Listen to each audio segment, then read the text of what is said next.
What if listening to your audience's feedback is actually hurting your podcast, not helping it? Podcast Growth Nation. Today, for episode number 148, we are going to talk about how much should you actually listen to your audience's feedback.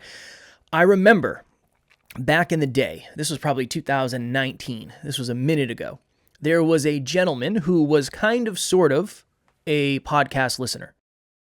And he reached out to Alan and I one day, and he said, hey, I feel like you guys should have more quote-unquote regular people on the podcast as guests. And at that time, we were having a lot of authors and a lot of musicians and a lot of entrepreneurs and coaches and people that were very successful in the personal development entrepreneurial space.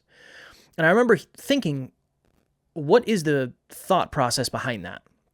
Should we listen to this person? Is he on to something? Where is that perspective coming from? Is the podcast not relatable? Is it not valuable? Do the guests suck? I remember thinking all of that. I also remember another time where somebody left a review on the podcast, and this was, oh goodness, it annoyed me for so long. But there is a light at the end of that tunnel. Somebody left a review on Apple, I think it was, and it was something along the lines of, I love the show, but Kev, can you please stop screaming into the mic when you do the intro? And I remember when I saw that review, I was so pissed. It could have stopped after I enjoyed the podcast. That would have been something that helped a lot.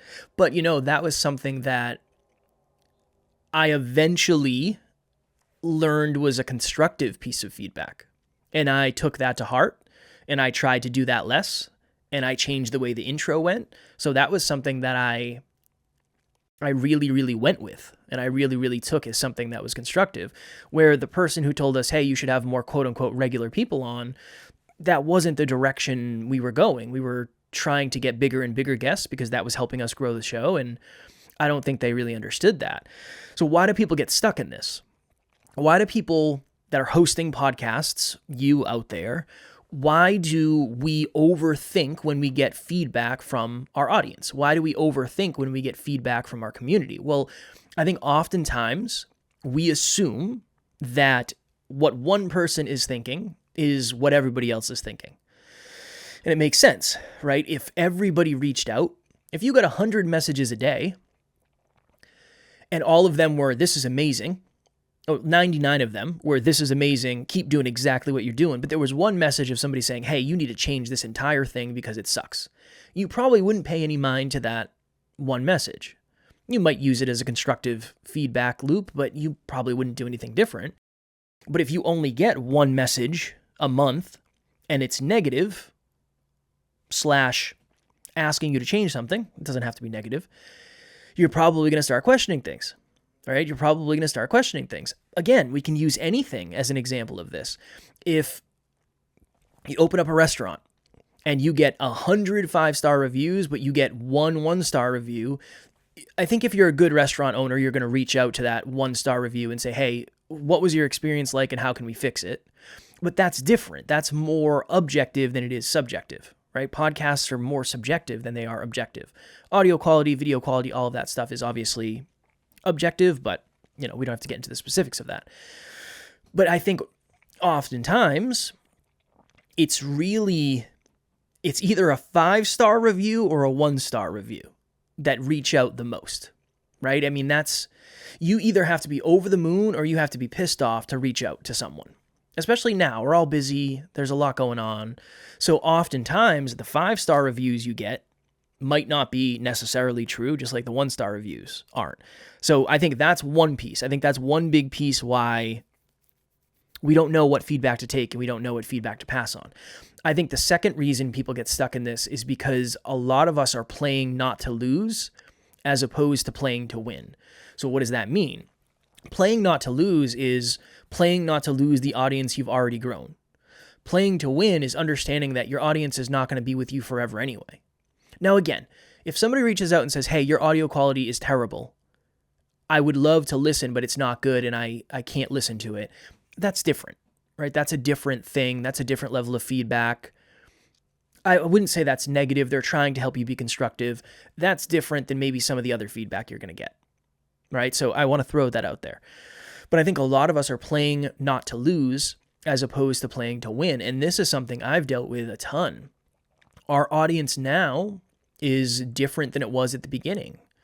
At the beginning, I wasn't a quote unquote entrepreneur, so I didn't have business stories. At the beginning, I had super low self-belief and super low self-worth, so I was a different host than I am today. I mean, things have just changed, things have evolved. So if you can sit down and ask yourself, okay, on a scale of 0 to 10, how much am I playing not to lose? How much am I trying to maintain my current audience as opposed to evolving and maybe changing the product, maybe changing the format, maybe changing the guests, whatever, to gain a new audience? I think that's probably the second biggest thing. And then I think the third thing is, if you lack any confidence in what you're doing, it's really easy to latch on to what somebody else says about you. So I think it's the fear of judgment. Yeah, I think it's kind of the fear of judgment. That's always something that, as content creators, as podcasters, we have the unfortunate reality of dealing with, right? And I think does it get easier? I don't know. I think you just get better at it. So I would say those are kind of the 3 traps that we fall into and the 3 reasons why this isn't necessarily as cut and dry as it could be. So what can we do with this? What are the action steps? What can we do to make sure that this is something that doesn't plague us forever? 1, again, be careful with this one. 1, take all of the feedback you get with a grain of salt, both positive and negative. I think one of the best ways to live with challenging feedback is you also don't accept the good feedback. So if somebody reaches out and says, hey, this is the best podcast ever, you guys are amazing, you're the best speakers in the world, blah, blah, blah, blah, blah, some of that might be true, but not all of it. And if I take that as truth, it's going to most likely hurt me terribly when somebody sends me negative feedback that also isn't all true. So take everything with a grain of salt, not just negative feedback, not just constructive criticism, but positive stuff too, because if you let it get to your head, that's a dangerous game. Just like if you let the negative feedback get to your head, that's a dangerous game. Most people don't talk about the positive stuff though. They only talk about the negative feedback, right? They don't talk about, well, positive feedback getting to your head is also dangerous. So that's part 1. Part 2, and again, it's a juggling act of all of these. If it's true, it might trigger you. When the person reached out and said, hey, I think they said, I love the podcast, or I like the podcast, or it's a great podcast, but Kevin, can you stop screaming into the mic? I think that was the feedback. I think one of the reasons it upset me so much is because it was true. And I was screaming into the mic. When I did the intro, I would yell into the mic because I was excited. I wanted to bring the energy. That feedback had a fair level of truth in it. And my ego did not want to see that truth. So instead I said, oh, this person doesn't know what they're talking about, or whatever it is. That's directly correlated to the listening experience from a quality standpoint. Okay, so I think in retrospect, that was really good feedback. At the time I received it, I was not ready to receive it, and I was not ready to do something constructive with it, but eventually I was able to. But I had to ask myself, okay, do I not want this to be true? Do I want this to be true? What does it make me feel about me if it is true? I mean, there's so many questions underneath feedback. So that's the second thing I would say. I just wanted to take a quick second and give a shout out and a huge thank you to Next Level Podcasting Solutions, Kevin and his team.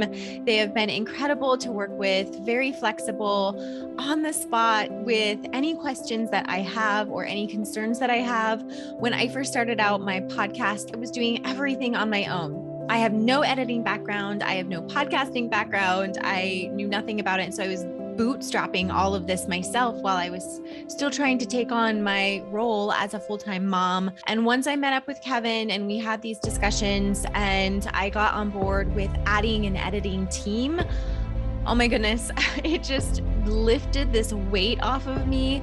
It lifted my time that I was spending doing my editing. And in the beginning, full transparency, when I was editing just my individual recordings, it was a little more manageable, not super manageable. And then when I started doing my interviews for the podcast, it was hours upon hours of me doing the editing that didn't include any of the promotional material that I am now getting from Kevin and his team.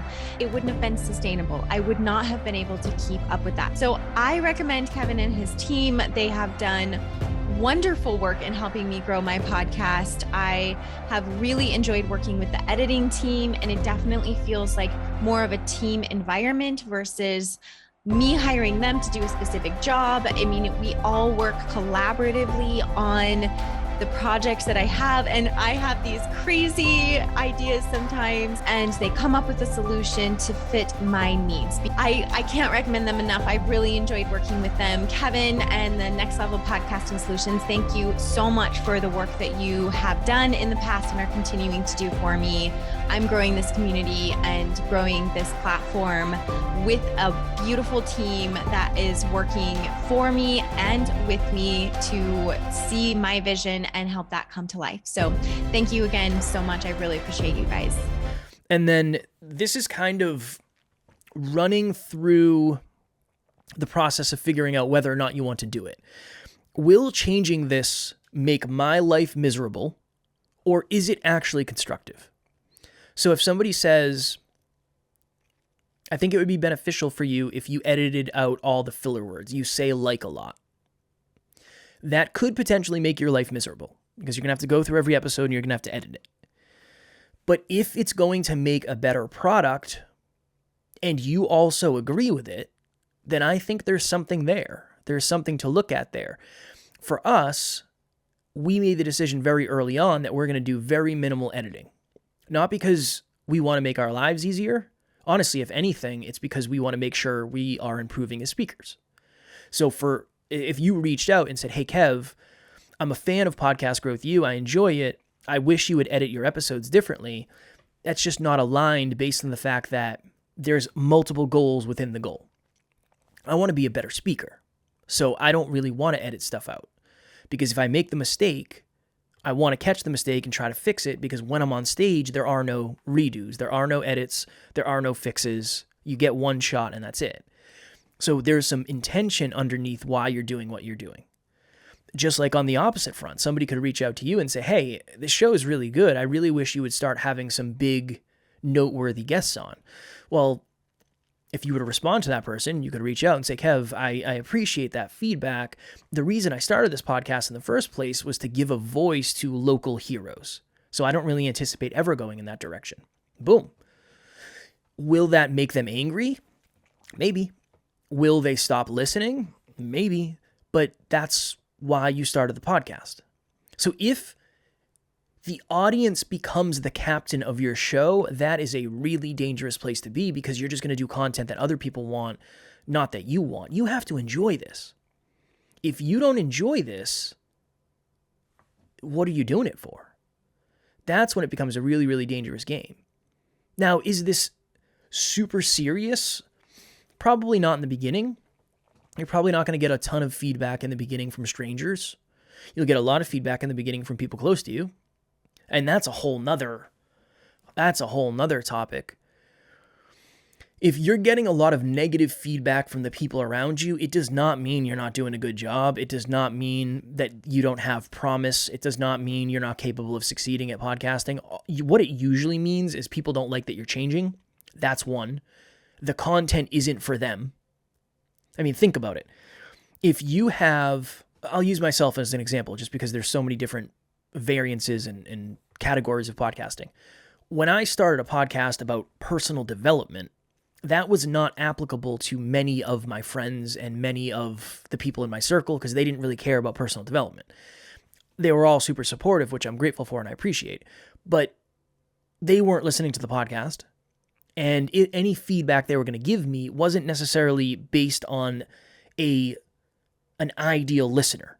It was more based on somebody who didn't really understand it. So that's a whole nother thing. You've got to make sure the people that are giving you feedback are actually listeners. if they're giving you feedback on the listening experience. If not, then it doesn't really matter that much. There's a lot of people that have ideas of what you should do. Oh, have you ever thought of doing podcasts outside? I feel like that would be really cool. No, it's a nightmare. There's too much. The birds are chirping. The neighbors are mowing the lawn. No, I don't want to do it that way. That's not the way I want to do it. But thank you. I appreciate it. Well, I feel like that would make for really good YouTube content. It probably would, but that's not the way I want to do it. That's different. That's a different direction, right? So I think this is just one of those things where you have to sit with the feedback that you're getting. Is any part of it true? Yes. Is any part of it false? Yes. But we have to figure out, does it align with the direction that we want to go? Does it make sense for us? Is it going to make our life terrible? Is it going to make our life better? I think those are all the questions to ask. And maybe the most important question to ask is the person who is giving me this feedback somebody who I would want to listen to my podcast? That's a really, really, really good question. Do we always have that privilege to choose who listens? No, but you've heard me talk about the ideal client avatar many, many, many times, and there's a reason we have an avatar of the types of listeners that we want, because hopefully they're going to resonate with your message, and hopefully they're going to understand why you do what you do, and hopefully they're going to continue listening. I think a really good example of this is a podcast that gets really big, and then they start running like 5 minutes of ads at the beginning of the show. You can look, and that's when you start to see a lot of negative reviews. And I'm kind of with the audience on that. I don't think you should have 5 minutes of ads at the beginning of the podcast. That's my preference. That's my belief. I'm not saying you're wrong for doing that. I just don't like that as a listener. And there's a lot of feedback from people that say that. Well, here's the thing. Is that the way podcasting is going anyway? Are most of the big shows going to have 5 minutes of ads in the beginning? Maybe. So maybe this person's just ahead of the curve, and eventually all those negative reviews are just going to be commonplace. Don't know. So that's a hard thing to sift through.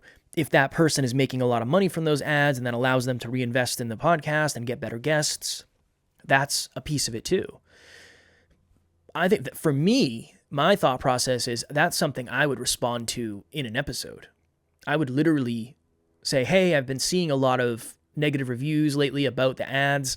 Here's why we do it that way. At least people will have an understanding. But again, that's not a problem most of us have to deal with right now.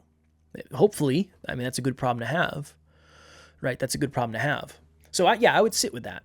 And this isn't just negative reviews. This is feedback in general. We have a lot of clients who listen to the podcast.